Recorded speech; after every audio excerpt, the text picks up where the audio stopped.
Hi, this is April Perry and Jonathan Bailor back with another SANE show. And I'm actually even feeling a little emotional just starting this show because the topic that we're going to be covering today is so close to my heart. This is kind of getting to the point, I think, of why so many people are listening. I've been receiving a lot of emails and messages lately from people who have been struggling with their weight for a long time, sometimes more than 20 years, 30 years, their whole lives. And as they're writing to me, they'll even say things like, I'm embarrassed to even admit this, but because they know I've gone through similar things, that they're okay to start talking about it, which I'm so grateful to be able to experience. But what we're talking about today is how to debunk a lot of the quote best advice that's out there as far as losing weight. And how this started was I got online about a month ago and I just my daughter Aaliyah and I said, hey Aaliyah, let's how to lose weight. And of course, in an ideal world, sanesolution.com would come up and everybody would meet Jonathan. And however, that's not what came up. The first unpaid response, or the first unpaid search that came up was an article that had been shared, I think 24,000 times or something like that. And it has these 40 reasons from a credited magazine. Like, this is real stuff. And I'm not going to go into specifics here, but it's a respectable magazine explaining 40 ways to lose weight. And I read through them, and we're actually going to discuss some of these on future podcasts, but I divided them into 3 categories. And one of the categories was kind of how you eat, when you eat, and what you do about what you eat. Kind of this category, not around the exact foods you're eating and that type of thing in your movement and exercise, but it's more about like, well, how and when, that type of thing. And as I was reading these, some of them kind of seemed to make sense. And some of them like made me want to cry because I was picturing myself listening to advice like this my whole life and thinking that it was a checklist that I needed to follow. And trying to do all these things drove me crazy because I couldn't do all of them. I didn't like myself when I did all of them, and it never gave me an opportunity to celebrate food and celebrate the beauty that comes with eating. So before I jump in to share these, any initial thoughts you have, Jonathan, that you'd like to share? You hit the nail on the head there, April. When you shared this list of 40 with me, I wanted to republish the article as 40 ways to shame yourself into short-term weight loss and long-term Oh, weight gain. And that's really the fundamental, like the thing I highlighted in my notebook just now is the difference between shame and sane. And part of the reason we have an obesity epidemic is we've been trying to solve it with shame and like take 5 seconds in a beginning psychology class to see how effective that is with human behavior change. Like shame, not a good way to make people change their behavior, to get people to change their behavior. Sanity and positivity and celebrating health absolutely is. So let's dig into the list. okay. So I'm going to read through them pretty rapid fire. And then I just said, Jonathan, I just want to talk after this. So I'll read through them. Then let's just have a conversation and let's help heal our world from all this. I love how you call it nonsense because it is, and we have to call it what it is. Okay. So here's some of them. And some, of course, are more crazy than others. Closing the kitchen for 12 hours. So at a certain time of day, you just stop. You're going to eat 300 less calories a day. I love this. Or 31 pounds a year because it's the calorie math. So I will lose 31 pounds a year if I close my kitchen for 12 hours. Could that happen to me? Could I even stand up? Okay, put your fork or spoon down between every bite. Write down what you eat for 1 week. Add 10% to the amount of daily calories you think you're eating because most likely our math's wrong. So add 10%. So as I'm using my calorie counter, I actually need to take 10% off of what the 970 calories it told me I could eat and eat even less. It would be, what, 800 and something? Okay. Then get an online weight loss buddy to lose more weight because buddies help you. And, okay. Get a mantra. Get most of your calories before noon. So don't eat very much after lunch and don't eat a big dinner and don't even think about late night snacking, right? Brush your teeth after every meal, especially dinner. Don't eat with a large group. Order the smallest portion of everything. Eat 3 fewer bites of your meal. Serve food on your plate instead of on platters. Put less food out and you'll take less in. Eat 90% of your meals at home. Wait till your stomach rumbles before you reach for food. Sniff a banana, an apple, or a peppermint when you feel hungry. Just smell it. Stare at the color blue. Eat in front of mirrors. Okay, and like, honestly, I'm looking at this and I'm just going to share a couple things with you, and then I'm just going to let you just unleash here, because I feel not angry, because I know that the person who wrote this was writing it with the best intentions. I have no doubt that this was written as ways to look at different studies, and each one of these is based on a study or some piece of science, supposedly, that's supposed to help you. But as I'm looking at this, the idea of sniffing something, I'm having memories back to when I was a little girl, and I would have something that I got at a fast food restaurant or some dinner, and I would say to my mom, "Do you want a bite?" And she would say, "Oh no, but just let me smell it. I'll just smell it, because then I can kind of experience it with you, but I can't eat it because I'll get fat." Like, that was the feeling. Or looking in a mirror while you eat. I shared this with my husband. I said, "Look what it says. We should look in a mirror while we're eating." And he's like, "Yeah, that's a great idea. So you can just loathe yourself and see how bad you look while you're eating, so that you won't want to put anything else in your mouth, and you can be shamed into eating fewer calories." I mean, I'm looking at this and thinking to my past, pre-SANE, and thinking about what I did to my daughter to try to help her lose weight, and thinking about all the women and men and boys and girls who are out there struggling to lose weight. And if they do an internet search, this is the #1 search that's being shared thousands of times. I can't say enough about how that disturbs me. And I just feel so grateful, though, that I'm not just here on a podcast to complain. I'm here to point people to you and your message. And so there you go. Take it away, Jonathan. April, this is such an important topic, and I think there's two directions I want to take this in. One is I want to specifically go through each one of these, but I also want to, like, the reason this is so crazy is the fundamental model. And this is why people are like, "Jonathan, sometimes you talk like metaphysically," and some people like that, but some people are like, "Well, what should I do? Why don't you have more top 40 lists like this?" And it's because if the underlying model is wrong, like if the underlying belief that we have and that we're being taught is wrong, no amount of tactics or techniques matter, right? Like, if you believe, like back in the day before Semmelweis discovered bacteria and all that, viruses, we were like, "Oh, the problem is that we just need to bleed people. And if we bleed people when they're sick and we just drain blood out of their body, they're going to get better." You could have the top 40 ways to more efficiently slit people's wrists. That's not going to make you better, because the underlying model is wrong, right? So the underlying model is that, here's the underlying model. And I believe Oprah Winfrey just bought 10% of the company that perpetuates this model, which is Weight Watchers. There you go. Watch yourself in the mirror. Weight Watchers. Their company is called Weight Watchers. Watch your weight, watch yourself in the mirror. And they have a point system, and they tell you to count calories, which, call it whatever you want. I mean, they do some things right. We'll get into it. Like social support, brilliant. That is absolutely true. That is absolutely lots of vegetables. That's absolutely true. Yeah. But saying that creating a negative perception of food, and that food is bad, and that you just need to eat less of it, is, until we get off that, nothing else matters.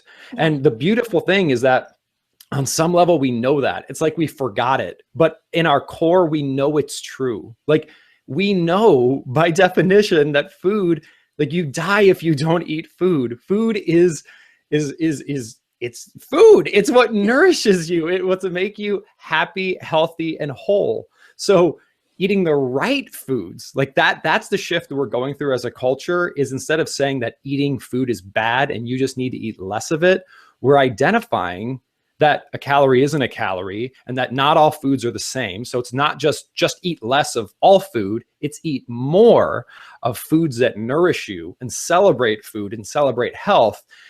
And when you do that, when you get that sort of underlying mindset and you move away from shame-based eating and towards sane-based eating, then like now we can just kind of crank through this list and understand how in a different model, like in the flat earth model, I'm over here. If someone believes that the earth is flat and I'm like, hey, let's go sail past the horizon, they're going to say, you're crazy. We're going to fall off the earth. Yes. But you have to like, so no list matters until we can understand that, yes, internet, you can lose weight by eating Oreos. You absolutely can. That's not what SANE is about. SANE is about long-term health and fitness, and you will experience better health if you eat fewer Oreos. Like that's so like study number one, study University of Texas, close the kitchen for 12 hours and you can save 300 calories. People read this study and they say that closing your kitchen will cause you to eat fewer calories and you'll lose weight. That's not what the study says. What the study says is that for the duration of this study, people who closed their kitchen ate fewer calories. Yes, there's all kinds of crazy stuff you can do. You can you could handcuff your hands behind your back. And as long as you keep them handcuffed behind your back, you'll eat fewer calories, but it's not something that you can keep up. And that's why the shame model doesn't work. Calorie restriction is not something that can be kept up with a high quality of life long-term. Yes. Right. So, I mean, at the end of the day, let's look at each one of these, contrasting shame-based dieting, starvation, shame-based dieting to sane-based living, right? Well, and I'll just share, just as far as this goes, I don't close my kitchen. If I'm hungry at night, I go eat something sane. I never have to just sit there on my hands and go hungry. And I am healthier and stronger than I've ever been in my whole life. So there we go on that. Yeah, and nor should you. I mean, the quickest, here's the hardest. It is hardest to stay sane when you are unbelievably freaking famished, right? Like try to resist fresh baked cookies when you haven't eaten for 14 hours. But if you have coconut flour cookies that you've already made, it's not even a big deal because they taste great too. Exactly.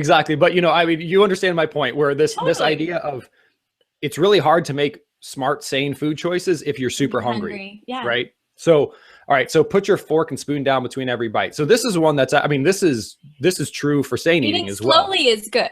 Eating slowly is great. So the motivation here is not to like, for whatever it's worth, the biology of satiety takes a second to kick in. And I have to tell this joke because it's actually very funny. So there's a comedian by the name of Louis C.K. Very funny, not appropriate for children, but very funny. And he says, how messed up is the human body? If you stub your toe, it hurts immediately, but it takes 20 minutes for you to feel full. Darn it, like pain is immediate, but satiety takes a while to kick in. So this is absolutely true. Eating slowly and giving your food a chance to help you feel satisfied is a good idea. So you should do that, but not to shame yourself, but because it's healthy. That's smart. Okay. All right. Write down what you eat for a week and you'll lose weight. Food journaling is a great idea. Absolutely. We built a SANE app to help you journal food, but see that I didn't say calorie count. I said food journaling. Track how many vegetables you're eating, how much protein, how many fats. Very simply writing that down, making it conscious. Great. Food is what you eat. Calories are not what you eat. That's math. That's nonsense. You eat food, track food. Yeah, if you want to, though, because you don't have to your whole life. If you're in good habits and you know what you're eating and you're eating 10 plus servings of non-starchy vegetables. Absolutely. Ask me if I know. Ask me when the last time I tracked anything I ate was. Yeah, when was it? When I was in, back when I was in my 6,000 calories per day Excel spreadsheet. Okay, so someone can journal, and journaling what you're eating, that can be a good thing to help you change habits, but it's not a required thing. And in fact, I would encourage you to access while you're trying to change habits, because you'll be like, oh my gosh, I've eaten 2 vegetables per day. I didn't realize I was eating so few vegetables. Okay, I love that. Add 10% to the amount of daily calories you think you're eating. So the funny thing here is if you're counting calories, this is actually a good idea because nutrition labels are not accurate. So trying to count, but calorie counting is bogus, right? So calorie counting is so ridiculously inefficient that if you're going to, almost every study that's ever looked at it shows that people underestimate how much they eat. They show that nutrition labels can be plus or minus 10% very easily. So if you're if you're a bodybuilder who's trying to compete in a fitness competition, this is probably what you would need to do, because otherwise your calorie count's going to be totally off. But it's ridiculous, and you don't need to count calories in the first place. Okay. Get an online weight loss buddy to lose more. True. Get a buddy.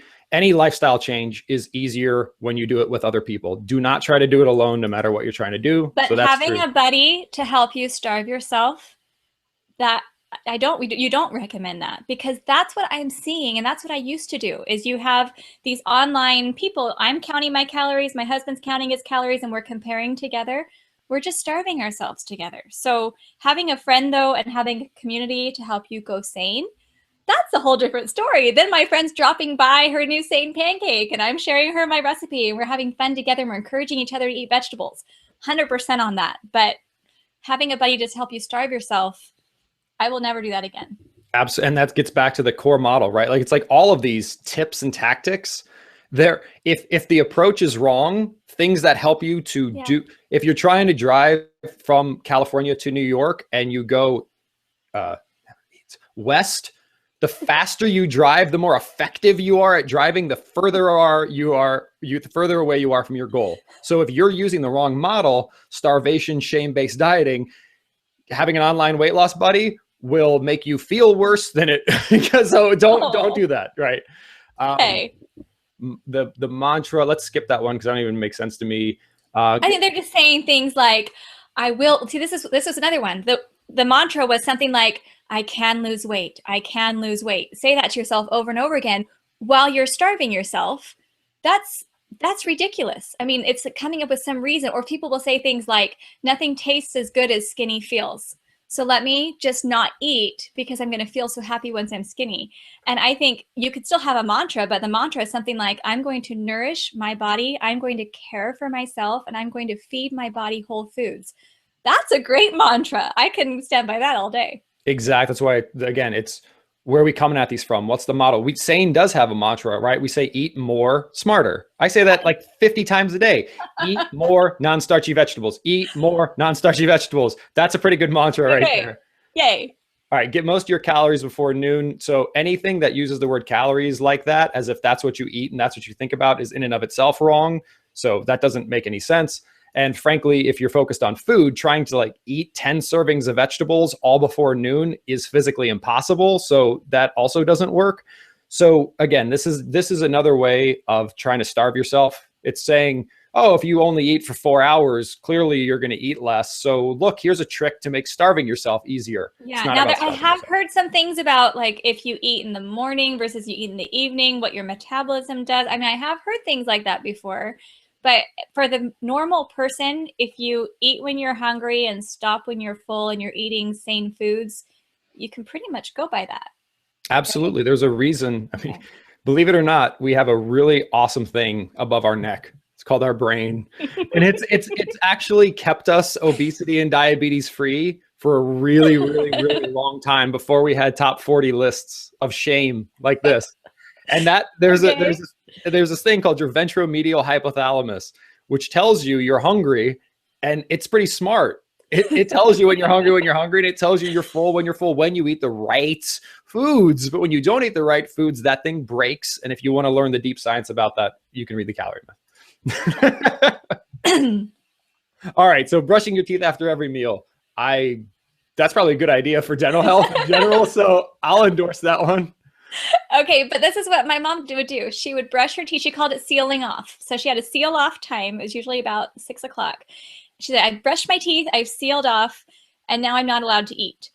And that's I grew up thinking that's what you did. You just had to seal off. And so if you went to a party, you had to seal off, which actually that leads us to the next one too. Don't eat with a large group. So brush your teeth before you go to any parties and never eat food in front of other people. Well, and just make sure you carry around a full-length mirror so that you can be in the group with your teeth brushed, watching yourself. But again, as you can see, April, I mean, with almost every item in this list, I mean, eating with a large group of people, if everyone's eating sane food, is actually a good thing, because social proof will tell you, like, I need to eat more vegetables. So that's why it gets down to, Jonathan, why don't you have more top 10 lists? Why don't you just give me the quick cheat sheet that's going to allow me, because this isn't a cheat sheet problem. It's like trying to learn how to drive with a cheat sheet. Like, you have to understand the rules of the road. You have to understand traffic laws. You have to wrap your mind around the system, because if you don't, you're going to get in wrecks, like just on the road, just in real life, right? So the model, the underlying philosophy of eating can be used for good or bad with these practices. Okay. So order the smallest portion of everything is, of course, not, I mean, we know why that's nonsense. Eat 3 fewer bites of your meal. So let's say that your meal was really heavy in vegetables. The person who wrote this article, by this logic, would say you should eat fewer vegetables. Yeah, don't eat those. So that's not good. Serve your food on plate instead of platters. Again, this assumes that eating food is bad. If you want to eat more vegetables, I'm not, yes, we have a veggie platter that probably has 25 servings of vegetables on it, like that I'll make for my family. We even had guests last night to dinner, and I had a huge thing of romaine lettuce with cherry tomatoes and chopped peppers and chopped cucumbers and some sliced avocado. And it was just bake your salad as big as you want. And we all just snacked out of that. It was gone by the end of the night. Yeah. And I mean, a lot of these, there's Brian Wansink is a brilliant researcher who's done a huge amount of studies on the way your environment influences how you eat.